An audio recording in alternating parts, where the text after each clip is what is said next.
que, bueno, pues que si tienen ganas de dormir, que si nos dan permiso para poner la medicación, para dejarlos dormiditos y así no, no lo pasen tan mal.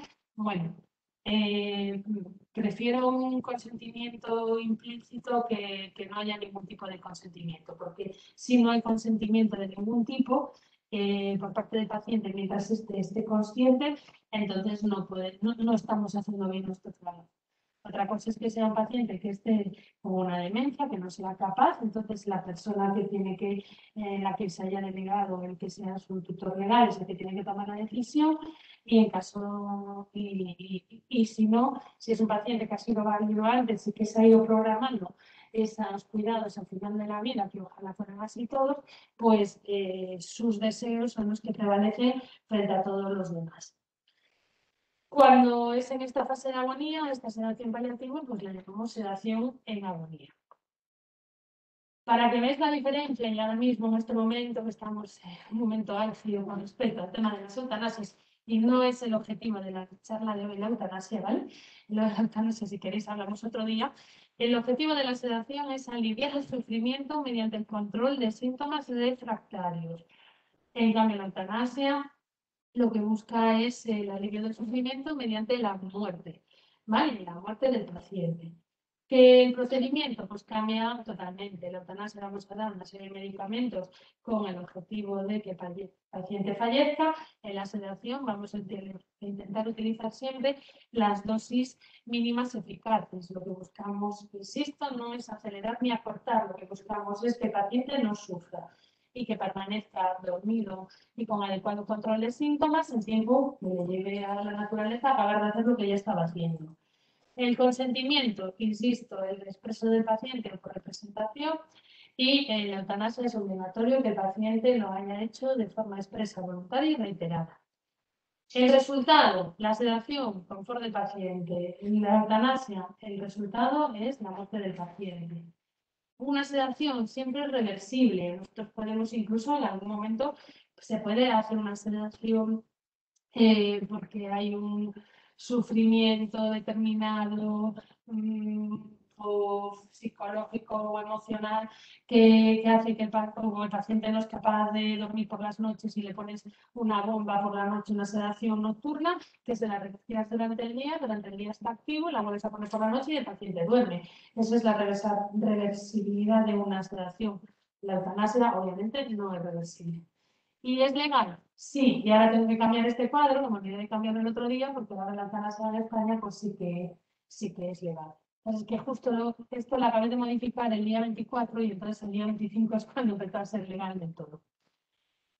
¿Qué tenemos que hacer? Fundamental, bueno, antes de hablar de fármacos, lo fundamental es el cuidado general del paciente, mantener las medidas de confort, higiene, cuidado de la piel y de la boca, siempre con la mínima movilidad del paciente y siempre lo que estamos buscando es confort, es decir, que el paciente, si le tenemos que asear, lo aseamos por parroquias y lo mínimo imprescindible, cambiamos los pañales si hay que cambiarlos y le hidratamos la piel si hay que hidratarla.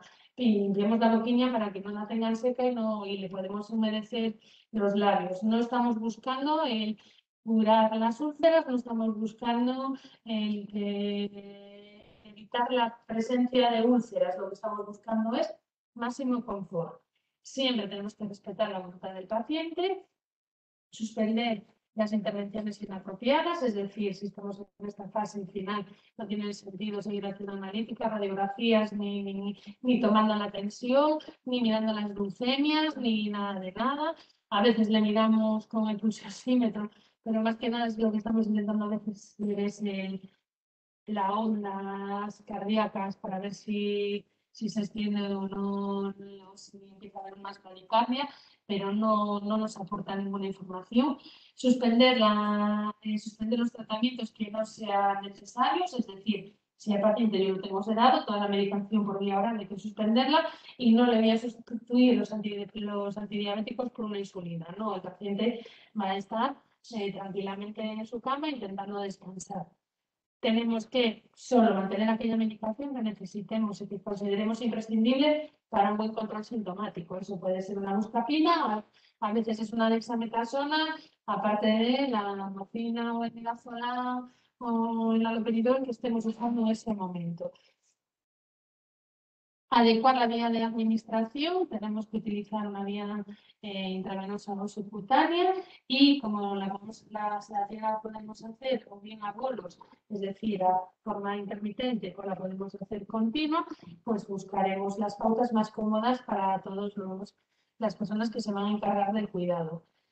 En principio no trataremos la fiebre si no crea problemas. ¿Qué queremos decir con esto? Un paciente que empieza a hacer febrícula es muy frecuente, hace microaspiraciones y a veces incluso por su patología de gases. O porque a veces incluso el motivo de la sedación en una demencia muy avanzada es la 28ª neumonía por aspiración. Entonces, de inicio siempre vamos a intentar utilizar medidas físicas, tener la habitación fresca, paños fríos, que con esto, que no esté amantada, pero si con esto no mejora y consideramos que eso le puede estar produciendo al paciente disconfort, pues podemos utilizar el paracetamol. En la mayoría de los casos un paracetamol rectal puede ser una buena alternativa. Si fuera necesario hacerle curas, tenemos que intentar evitar el dolor y el olor, pero no podemos utilizar ninguna medida agresiva. Ya no hablamos de las úlceras neoplásicas, estoy hablando de las úlceras por presión. Vamos a intentar preverlas. Es que los cambios posturales ahora mismo no es lo más importante. Si el paciente está falleciendo, lo que tenemos que intentar es que esté en la postura más cómoda. Con lo cual, pues podemos intentar echar un cortisol o si tiene unas úlceras más grandes, las curas tienen que ser simplemente para evitar que huela y que no esté manchado y que no esté incómodo. Nada más, no vamos a seguir desbridando, no vamos a seguir echando irusor. ¿Para qué queremos seguir desbridando? No tiene ningún sentido. No administraremos enemas, ya que en estos momentos el estreñimiento nos da igual y como vamos a tener nuevo sedado, pues no suele ser el motivo que le vaya a producir más incomodidad.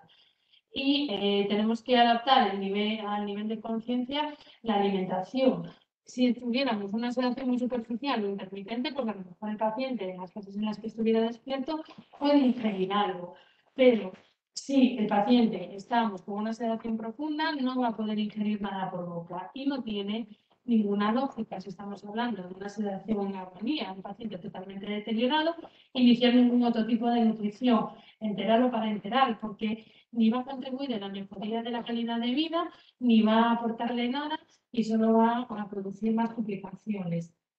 Entraríamos en la discusión de suero sí, suero no.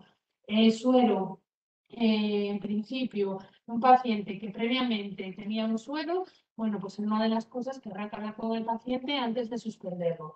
Si el paciente no tenía un suero previamente, es también algo a comentar con el paciente y en su defecto con la familia, sabiendo que claramente la hidratación puede ser para algunas escuelas de la ética como algo que no considera una medida farmacológica y que hay que mantenerlo, pero que también todos los demás sabemos que uno, hay que coger una vía y a lo mejor no la hacemos, o hay que mantener una vía subcutánea para poder hacer la hidratación subcutánea. Dos, que puede aumentar el riesgo de edema pulmonar, con lo cual aumentaríamos y el volumen de secreciones que el paciente tiene, con lo cual aumenta el disconfort respiratorio, aumentan los estertores, con lo cual tampoco creo que la hidratación vaya a solucionarnos el problema fundamental del paciente y nos puede producir muchos más efectos secundarios. Pero bueno, si el paciente se empeña en tener el suero, pues es algo que se puede tener, sabiendo que mantenerlo con un suero va además a alargar ese proceso de agonía. Os hablaba antes que la medicación pues la podíamos poner de dos formas, ¿no? Podíamos ponerla mediante bolus o la podemos poner en infusión continua.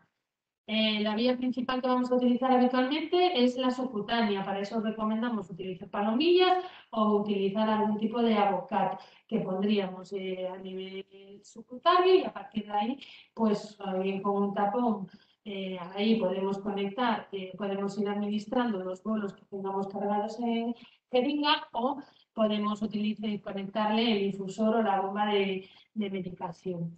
Insistimos en que la medicación que estamos usando, que es la morfina y el midazolam, no hay que diluirlo para utilizar la vía subcutánea. Es decir, cargamos directamente la medicación y esa medicación es la que vamos a meter directamente por esa vía que hemos cogido.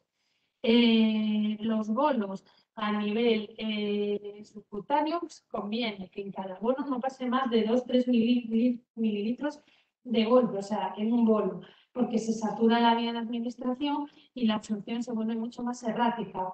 En cambio, en una perfusión continua nos permite aumentar el volumen hasta 5 mililitros a la hora porque el volumen, o sea, la absorción es más, como se va absorbiendo sobre la marcha, nos permite que entre más cantidad. Una vez, si lo que tenemos es una palomilla y la palomilla tiene un sistema, tenemos que pensar que si yo pongo una dosis de midazolam, imaginémonos de 1 mililitro, y después le pongo una dosis de morfina, en el sistema de esa palomilla va a quedar esa morfina. Entonces, cuando yo vaya a poner la siguiente dosis de algo y lo que le pongo es un midazolam, lo que realmente le está entrando es la morfina anterior. Por lo que una de dos, o utilizamos varias palomillas, que yo creo que es lo más útil, y cada una dedicada a uno de los medicamentos, o si no, tenemos siempre que calcular que para que entre la medicación que yo quiero, tenemos que calcular cuál es el volumen que va en ese sistema. Tenemos palomillas de sistemas muy largos, palomillas de sistemas muy cortos. Este problema desaparece si lo que utilizamos es un abocat de los de toda la vida, de coger vías intravenosas, que lo que hacemos es en el tejido subcutáneo, lo metemos en el tejido subcutáneo, lo fijamos, le quitamos el guiador y le ponemos ahí el tapón y entonces utilizamos ahí la forma de administración. Esto no va a tener un sistema, con lo cual ya nos evitamos los rollos estos de utilizar una misma palomilla en bolos y que no entre realmente el medicamento que nosotros queremos que entre. Por lo cual, insisto en que, como tampoco conviene que pongamos más de 2 o 3 mililitros en bolo por cada uno de los sistemas, después de utilizar un midazolam o después de utilizar una morfina, no se nos ocurra meter un bolo de suero fisiológico detrás del medicamento, porque lo único que estamos haciendo es meter más volumen y además el sistema queda luego todo lleno de ese suero fisiológico, con lo cual, cuando vayamos a poner la siguiente dosis, lo que va a entrar es suero fisiológico y no va a entrar el medicamento. Por eso digo que utilizar palomillas para cada medicamento y tenéis colgado ese sistema con ese medicamento. La otra alternativa es mezclar en la misma jeringa el midazolam y la morfina, por ejemplo, que se puede mezclar y que son estables y que pasen juntos en ese bolo que tú estás poniendo. Vale. ¿Cómo empezaríamos una sedación? Bueno, pues con una dosis de inducción. Tenemos que ir pasando medicación en el midazolam hasta que consigamos el nivel de sedación adecuado. Se administra en bolos y dependiendo mucho de cuál sea el motivo de la sedación y dependiendo mucho también de los medicamentos que previamente tenga el paciente, habrá que usar más o menos dosis. Me explico. Si es un paciente que previamente no ha necesitado en su vida o casi nada de benzodiazepinas, y el motivo de la sedación pues es una astenia brutal, pues probablemente con una dosis baja de midazolam de 2,5 o 3 miligramos de midazolam, pues digamos que el paciente en un bolo se duerma. Pero en cambio, si el motivo de la sedación va a ser un delirio, una agitación, una disnea importantísima, pues probablemente no se nos vaya a dormir con 2,5 o 3 miligramos. Y menos si además tiene pautado previamente lorazepam, ketiapina, risperidal y citalopram, mirtazapina, todos estos otros medicamentos que le han hecho generar una importante tolerancia a las benzodiazepinas. Entonces, es muy difícil dar una tabla de qué dosis tenemos que poner, lo que tenemos que encontrar es esa dosis que lo duerma, ¿vale? La dosis de mantenimiento, pues tenemos que buscar la dosis mínima suficiente que consiga aliviar el síntoma que está teniendo ese paciente para mantenerlo confortable. Pues tenemos que ir ajustando. La dosis de rescate, pues es aquella que utilizaríamos en caso de agitación o que reaparezca el síntoma que el paciente nos ha llevado a la sedación. Midazolam, por las dosis iniciales, ya os estoy diciendo que pueden ir de bolos entre 1,5 y 5 miligramos, pero muchas veces tenemos que utilizar dosis mayores para conseguir que el paciente esté adecuadamente dormido. No os extrañe, sobre todo en pacientes con agitación, intensa disnea, intenso dolor y o mucho fármaco psiquiátrico que necesitemos hasta dosis de 15 o 20 miligramos de midazolam. La dosis de mantenimiento utilizando bolos, pues la mayoría de las veces nos van a hacer falta entre 5 y 7,5 miligramos cada 2-4 horas. Con eso lo que estamos haciendo es mantener unos niveles plasmáticos más o menos como de entre 2 y 6 2 y 3 miligramos a la hora, es como si estuviéramos haciendo una perfusión a esa velocidad. Las dosis de mantenimiento en infusión continua, bueno, pues ya estáis viendo, se inicia muchas veces con 0,5 miligramos a la hora, pero estamos hablando que según cuál sea la causa de la sedación, podemos llegar incluso a 120 miligramos en 24 horas. ¿Cómo podemos preparar una perfusión con midazolam en una residencia si tenéis suficientes ampollas de midazolam? Pues, por ejemplo, si tenemos una bolsita de 500 de suero fisiológico, podemos meter 250 miligramos de midazolam y con eso conseguimos una perfusión, una concentración de 0,5 miligramos por mililitro. La perfusión conviene que la protejáis de la luz, porque hay algunos midazolales que vienen en ampollas ámbar, otras no, pero bueno, sí que se mantiene mejor y se alimenta, se degrada menos si la tenemos protegida de la luz, ¿vale? Y entonces la conectaríamos a la vía UV o la vía subcutánea y intentaríamos que pasara pues, a una dosis de 1 mililitro a la hora, ¿vale? Si no, bueno, pues todo implica que le pasan 500 mililitros de suero fisiológico al paciente a la hora al día. Si no, lo que podemos hacer es esta misma concentración en mucho menos volumen, o sea, poner esta medicación, lo mismo, proporcional, en menos volumen de suero y entonces pues la perfusión la haríamos aún de menos volumen. La dosis máxima que podemos utilizar de midazolam al día está entre 160 y 200 miligramos. Pasar de una dosis de 200 miligramos no aporta nada, porque lo que produce a veces es agitación paradójica, produce efectos indeseables. Entonces, un paciente, a pesar de estar con 200 miligramos al día de midazolam, no está bien sedado, lo que necesitamos es asociarle nuevos medicamentos. Yo creo que no hay que esperar a estas dosis, yo creo que hay que asociar nuevos medicamentos cuando ya estamos con dosis altas de midazolam y no funciona. ¿Qué otros medicamentos podemos usar? La levopromacina. Este fármaco se utilizaría en casos de delirio o si el midazolam falla. La dosis inicial suele ser entre 12,5 y 25 miligramos. La dosis de mantenimiento son bolos de 25 miligramos cada 6 horas. Y si lo hacemos en infusión continua, pues en general se está hablando de entre 0,5 y 8 miligramos a la hora.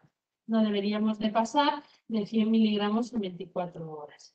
Yo creo que sigue siendo lo más cómodo es utilizar bolos directamente de jeringuillas, o sea, medicación cargada y pasarla a bolos para intentar evitar el andar con sueritos por arriba y para abajo.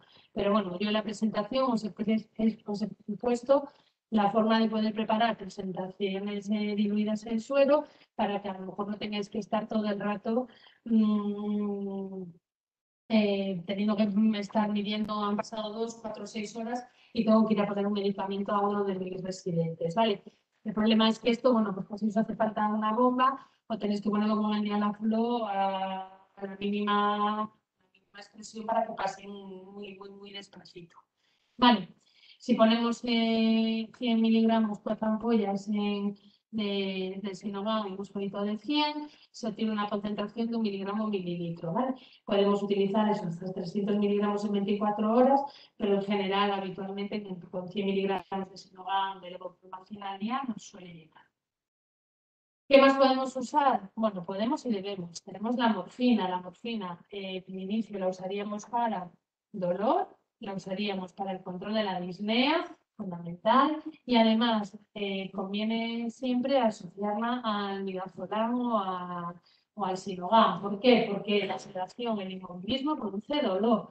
entre todos los problemas que puede producirse de deshidratación, alteraciones iónicas que pueden producir espasticidad, mioclonías y otras alteraciones que no queremos que el paciente sufra ni padezca, y el hecho de que estás rígido, de no moverte, de repente te hacen un cambio postural, te van a cambiar un pañal o cualquier cosa, pues eso va a producir dolor, con lo cual conviene que el paciente no sufra.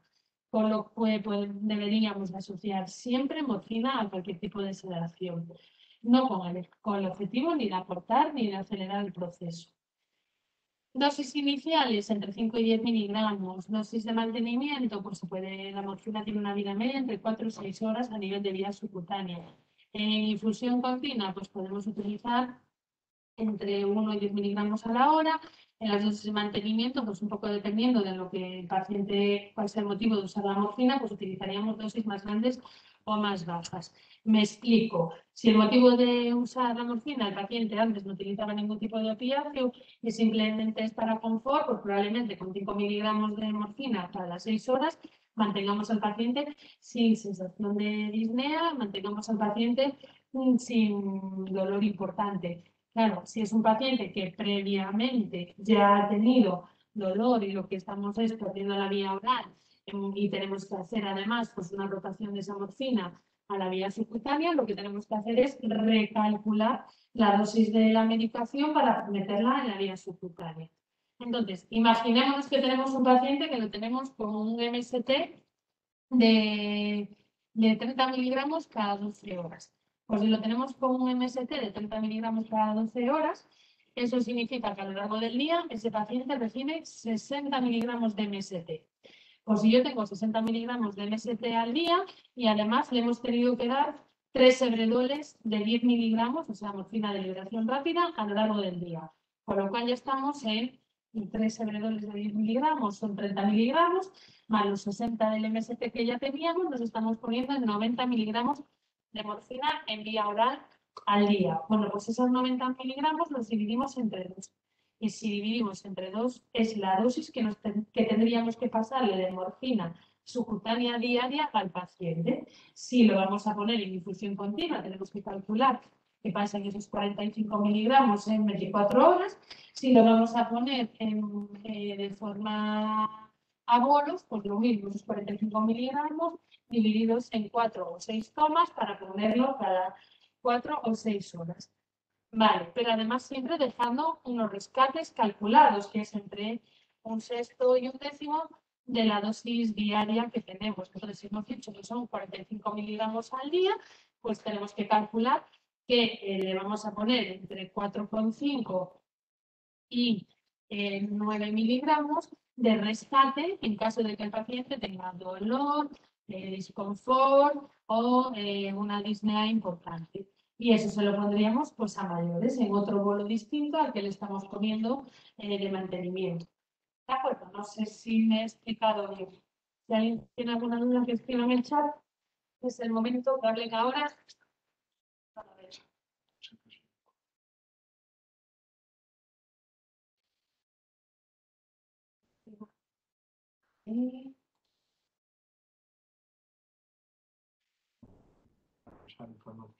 Ahora mismo, el midazolam nasal, ahora mismo en la farmacia, al menos a nosotros no nos lo sirve. Sé que se lo estaban haciendo de forma especial para los chicos de la medicalizada, pero no nos hace falta. Cogéis, cargáis en una jeringa 1 mililitro de midazolam y directamente con una jeringa lo metéis en la nariz. Y funciona lo mismito, no os hace falta tenerlo en spray ni nada, es cargar 1 mililitro y meterlo a nivel nasal, ¿vale? Esta era una pregunta que nos hacían hace un ratito y que acabamos de ver ahora, perdonad. Bueno, otro ejemplo. Tenemos a un paciente que tampoco lo que sonaba antes del midazolam. El paciente lo que tiene es unas dosis muy elevadas de benzodiazepinas. Pues ya de inicio no va a tener sentido que empecemos con el 1,5 a 2 miligramos de midazolam para sedar al paciente. Lo que vamos a tener que intentar es ser bastante más generosos dentro de los límites farmacológicos que tenemos para conseguir una adecuada sedación. Vale. Ahora, si por ejemplo el motivo de esta sedación es un mal control del dolor, tenemos que pensar que la dosis que le estábamos poniendo de opiáceos previo no nos vale.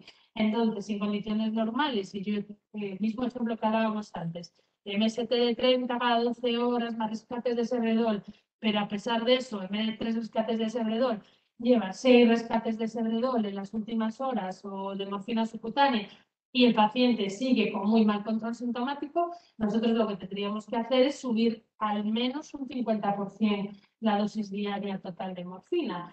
Entonces, si era un MST de 30 cada 12, eran 60 miligramos y yo lo tengo que subir un 50%, lo subo hasta de 60, lo subo a 90 miligramos diarios y ahí siquiera le añado los rescates que habíamos tenido y eso es lo que luego puedo pasar a la vía subcutánea para administrar.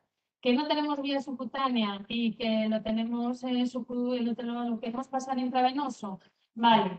Hay otra de las grandes discusiones que hay actualmente. Hay vías en las que están equiparando la vía subcutánea con la intravenosa, de tal forma que si tenemos la vía subcutánea, dividen la dosis oral entre 2, ¿vale? Pero en otras vías sigue apareciendo que para pasar a la vía intravenosa dividamos entre 3. Bueno, yo creo que tenemos que tener muy en cuenta cuál es la causa de la sedación. Si la causa de la sedación, el paciente antes tenía un buen control sintomático, siempre podemos ser más, o sea, en cuanto al dolor o la disnea, podemos ser más eh, menos agresivos y utilizar un tercio. Si la causa es que el control de síntomas era muy malo y muy difícil, pues tenemos que ser más generosos y pasarnos siempre a la dosis de la mitad. ¿Vale? Preguntillas, me he explicado y no sigo. Vale, pues sigo.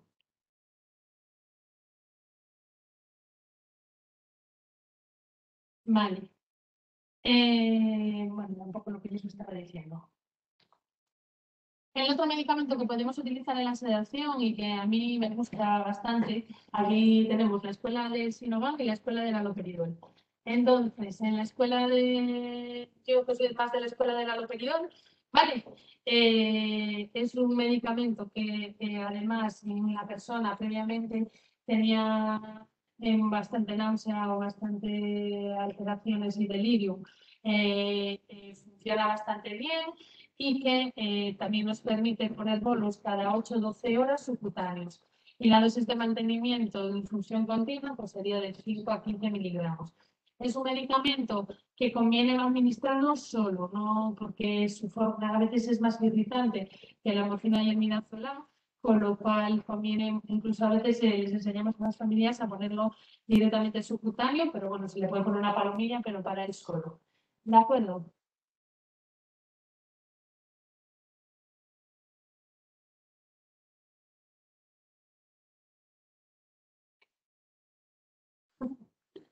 Vale, que le estamos poniendo en pantalla completa.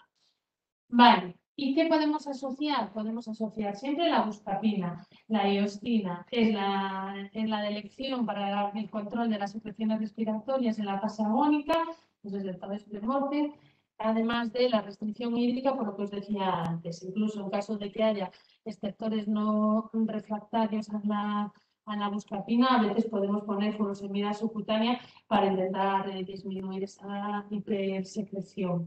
Las dosis habituales son entre 20 y 40 miligramos cada 4 o 6 horas. ¿De acuerdo? Entonces, podemos empezar con una ampolla de buscapina simple, no la compósito. La buscapina compósito lleva metamizol. El metamizol no se puede poner subcutáneo bajo ningún concepto porque produce necrosis del tejido subcutáneo. Con lo cual, pondríamos la buscapina simple subcutánea. Podemos empezar con una ampolla cada 6 horas, cada 8, según como veamos las situaciones del paciente, sabiendo que podemos llegar a poner hasta 40 miligramos cada 6 horas si nos hace falta. ¿Vale? La dosis máxima diaria, como podéis observar, es de 400 miligramos al día. Y un poquito, bueno, os he hablado de la sedación. ¿Qué os recomendaría además en la sedación? Os recomiendo que el paciente esté en una situación cómoda, tranquila, que la luz de la habitación, que no haga ni mucho calor ni mucho frío, que no haya un exceso de luz, que no haya un exceso de ruidos, que dejemos que las familias se acerquen al paciente, que dejemos que las familias hablen, pero que no lo estén estimulando todo el rato, que permitamos que se despidan antes de la sedación y durante el tiempo que esté sedado el paciente. Y luego nosotros en muchas ocasiones lo que hacemos es también sondar al paciente una vez que está bien sedado. El motivo de la sedación es del sondaje urinario es doble. Uno, los opiáceos pueden producir espasmo del esfínter urinario, con lo cual a veces se producen retenciones urinarias secundarias y esto puede despertarte a un paciente de una sedación porque cuando duele, duele. Y dos, porque evitamos cambios de pañales, con lo que evitamos movimientos del paciente y evitamos situaciones de estrés que pueden hacer que el paciente abra espontáneamente los ojos al cambiarlo de postura. Entonces, nosotros en la mayoría de los casos que tenemos pacientes sedados, les ponemos la sonda urinaria para evitar estas dos situaciones.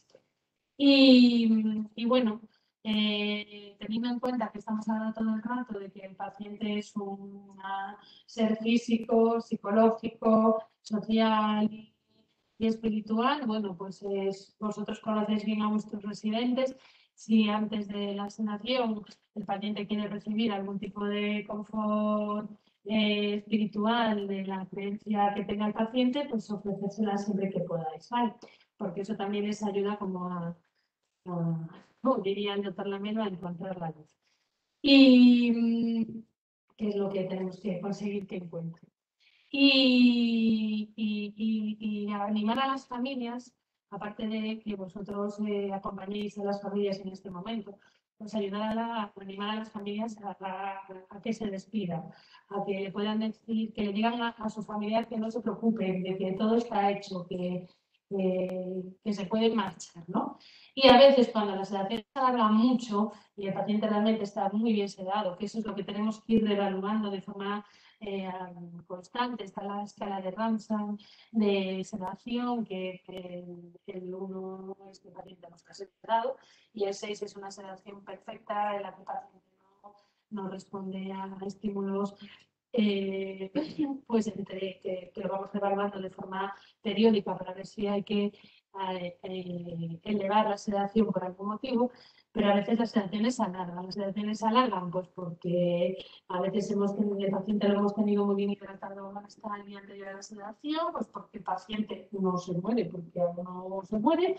Y a veces, y esto no es chamanismo ni cosas raras, es porque como que quedan cosas pendientes y a veces preguntar a las familias si falta alguien. Cuando una sedación se alarga, preguntar quién falta, porque a veces falta el hijo pequeño, la hermana de Cádiz o no se sabe quién. Y hasta que no llega esa persona, el paciente no se marcha. Y eso seguro que ya lo habéis vivido vosotros en algún momento. Yo tengo bastantes anécdotas al respecto y estoy convencida que el poder de la mente es muy grande. Pero sí que es importante que las familias animen al paciente a que se desapegue y que se pueda marchar. Bueno, y una minimísima introducción a los opiáceos porque nos estamos ya todos agotados y cansados y porque el tema del dolor, que ya habéis visto que no lo he tratado como tal, se merece otro webinar solo para él, ¿vale?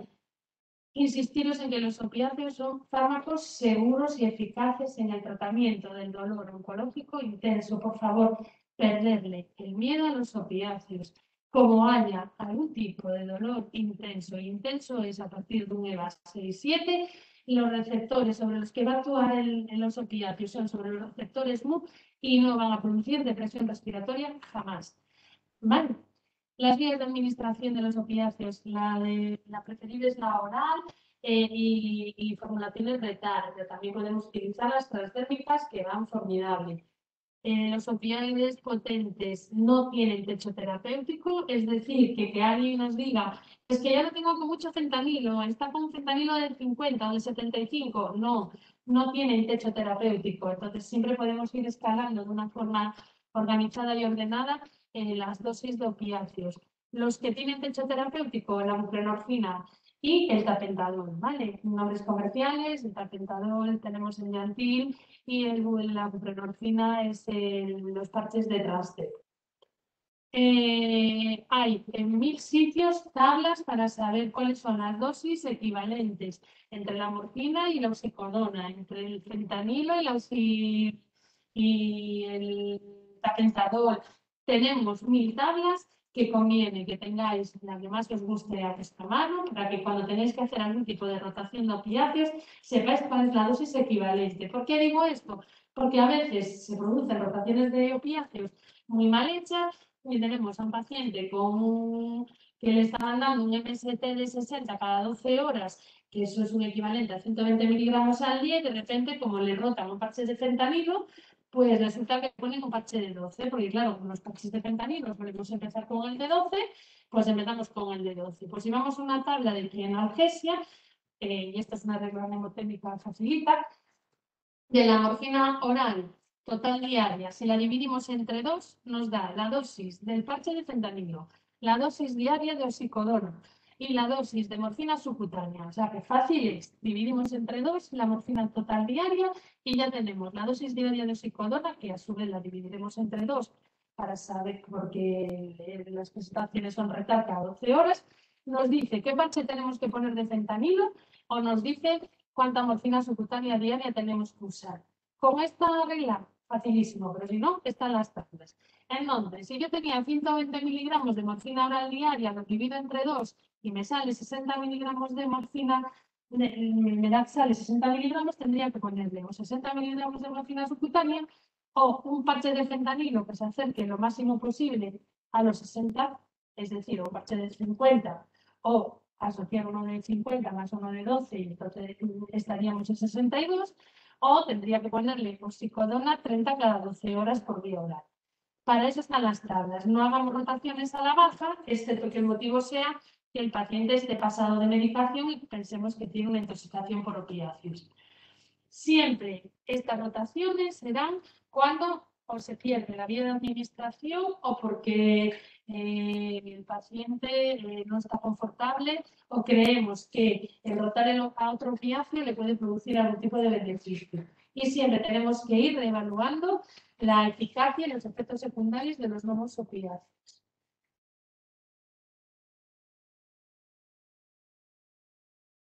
Vale, aquí tenéis una de esas múltiples tablas que podéis ver, en la que os pone cómo se pasa de la codeína a la morfina oral, cómo se pasa de la morfina oral a la oxicodona oral, cómo se pasa de la hidromorfona a sea, utilizar estas escalas y hay una guía muy buena en la página de Fisterra, actualizada por la doctora Leticia Lopico, en la que habla del manejo del dolor oncológico y con esta hay varias tablas ahí en las que os lo explica de inicio.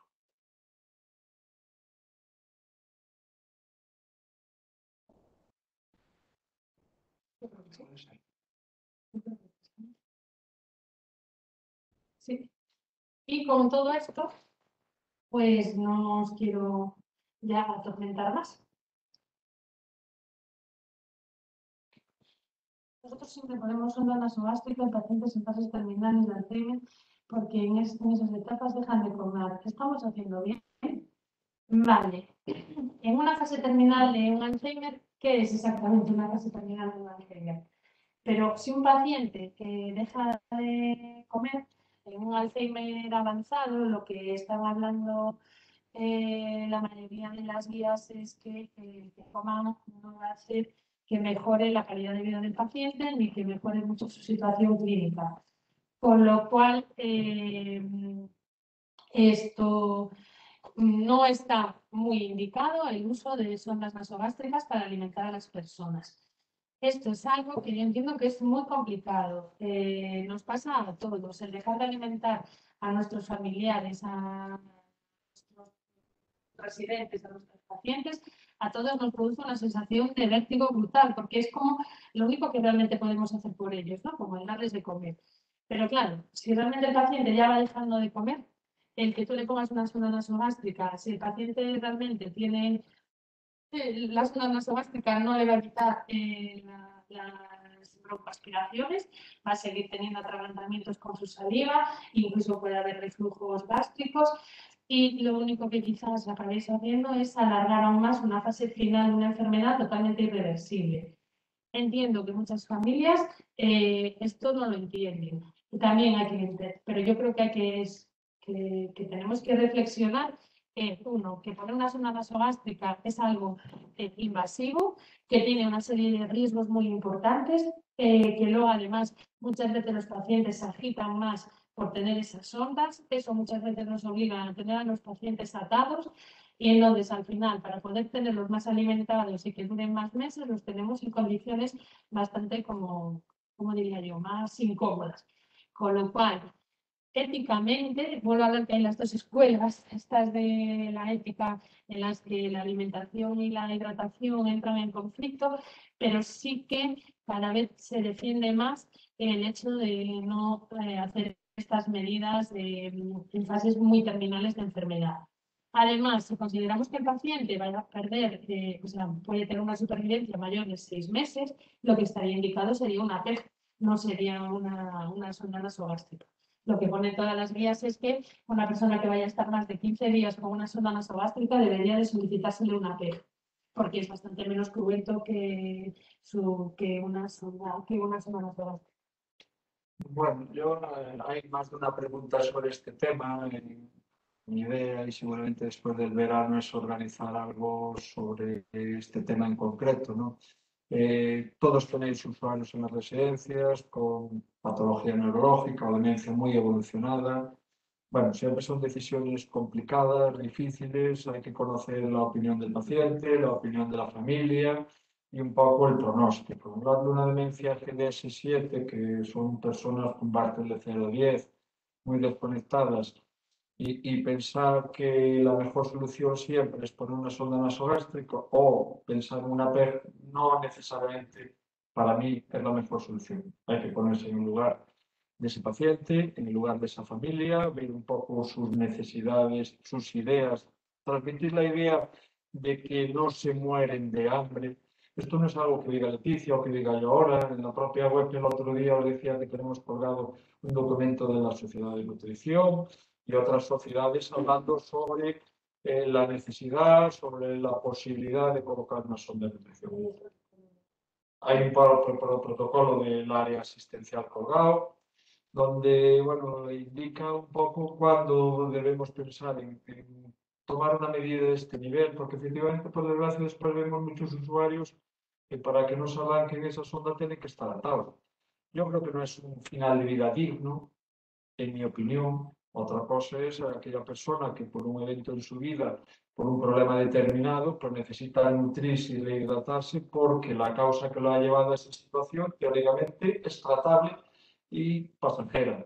Si no es esa la situación, yo siempre digo que no hay ninguna prisa en colocar una sonda de nutrición, ninguna, si hay cierta prisa en hidratar a un paciente que no bebe o que no come en este caso, ¿no? Y evaluar con calma, porque siempre es más fácil no ponerla que una vez puesta retirarla. Entonces yo creo que si tenemos un paciente en esta situación, es una situación aguda, colocamos un suero y con calma y con la ayuda, pues en el área sanitaria de Coruña, pues nos tenéis a vuestra disposición, tenéis a la doctora Clavero, en otras áreas seguro que hay otras personas que puedan echaros una mano. Y yo creo que esa segunda opinión o esa evaluación o esa consulta es preferible a colocar una sonda y después tener un usuario que se está nutriendo, que a lo mejor solicitáis poner una PEG, pero es que seguramente no está ni indicado ni una cosa ni otra. Hablamos de demencias muy evolucionadas. Las muy evolucionadas, o demás.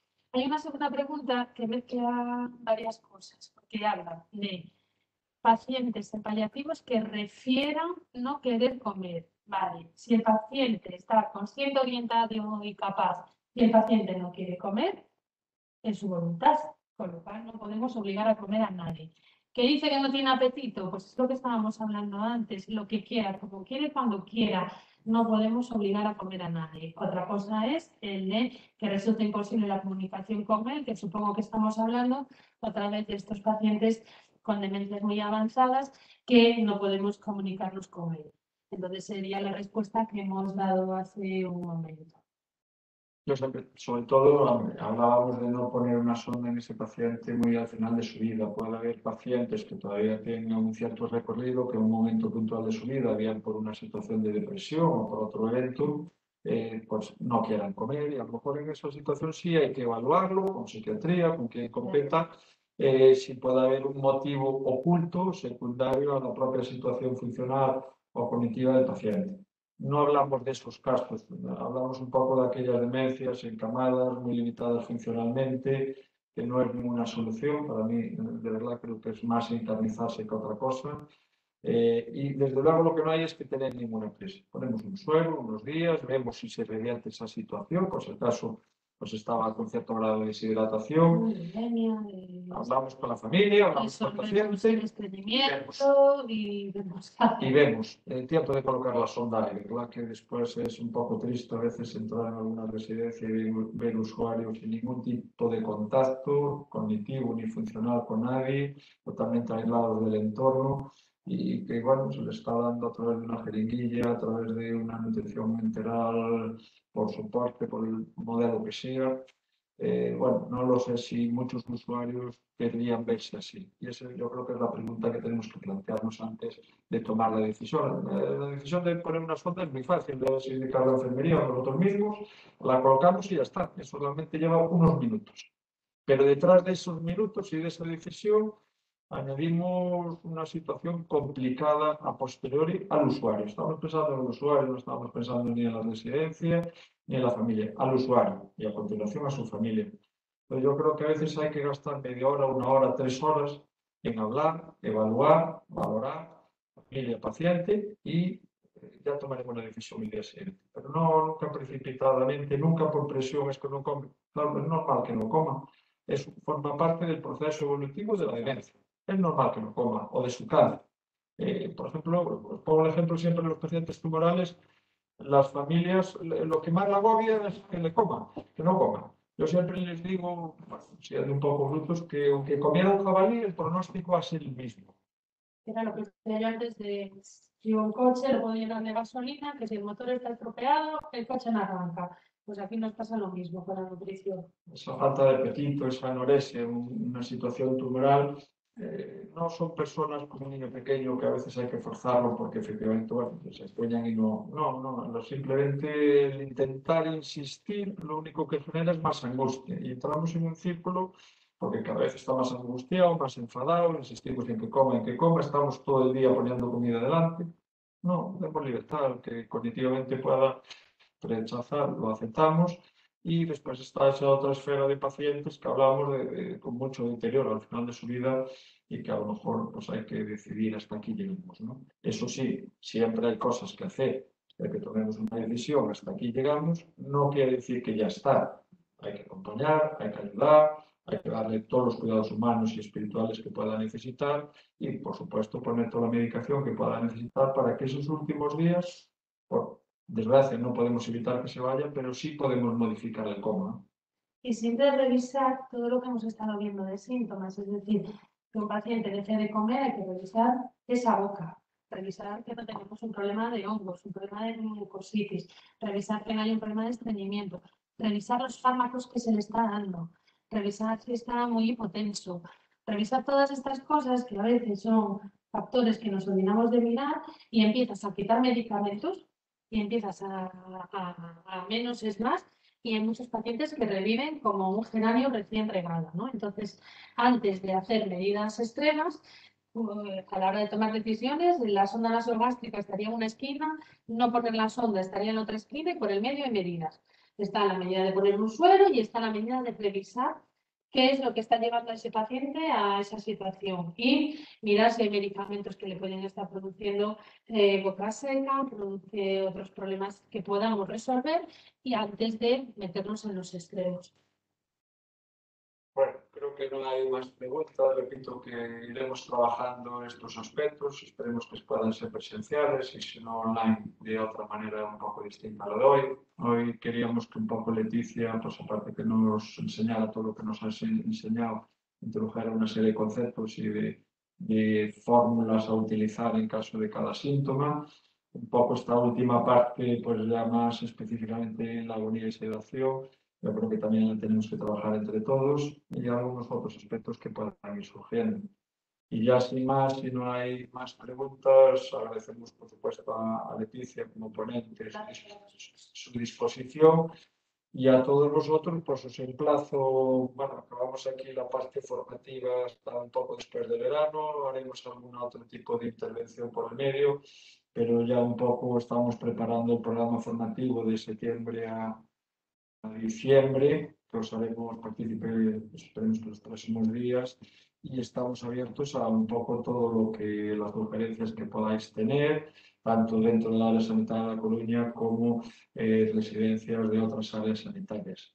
Creo que nada más y de verdad que muchas gracias a todos por habernos acompañado estas horas en una tarde, que seguro que siempre hay alguna cosa mejor que hacer que estar viéndonos a nosotros.